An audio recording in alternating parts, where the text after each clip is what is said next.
Welcome to the Equipped Disciple channel. My name is Rick McClatchy. I will be your host. We are here to be and to make disciples of Jesus, and we do that through daily devos, through Sunday sermons, and through other discipleship resources. We are here to equip you. Of your daily devos, I'm Pastor Rick, and we are jumping on into Proverbs chapter 24. We're going to hit verses 1 through 12 today.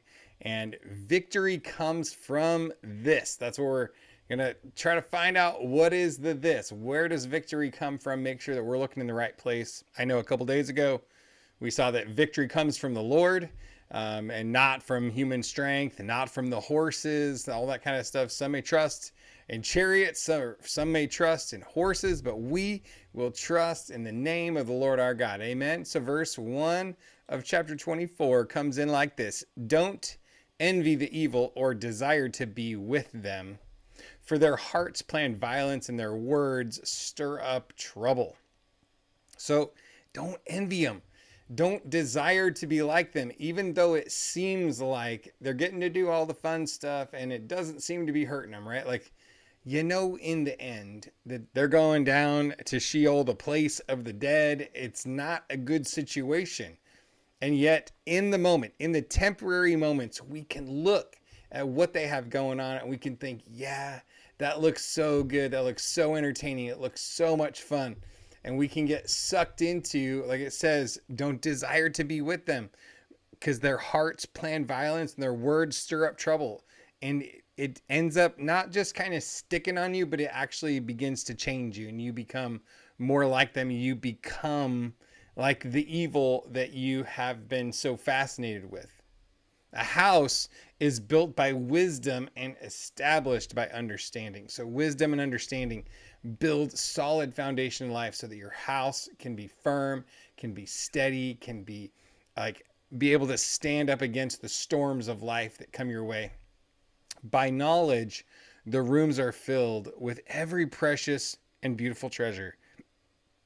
So wisdom and understanding build the foundation and the structure, and then the rooms are filled by knowledge, having knowledge and being able to, and it's filled with every beautiful treasure. So being able to pursue wisdom and understanding and knowledge are three critical parts of our lives to have going on. Verse 5, a wise warrior is better than a strong one, and a man of knowledge than one of strength. I mean, what a crazy verse this one is, that a wise warrior better than a strong one. I mean, typically people would go picking the strong one, right? Because you need the brute strength, you need the aggression, you need to go after it.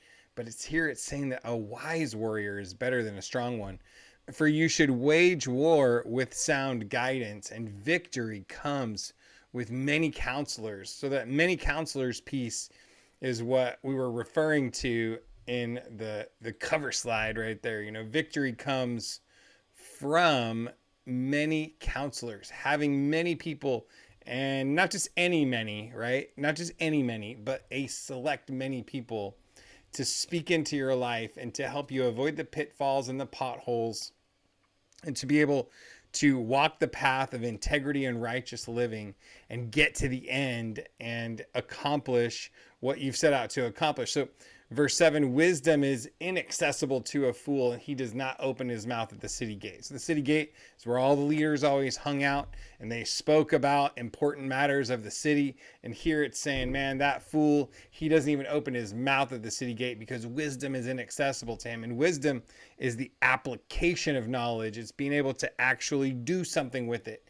And so the fool lacks that ability. So he's just hearing all of the issues and challenges that are going on, but has no way to effectively solve the problems because he lacks wisdom.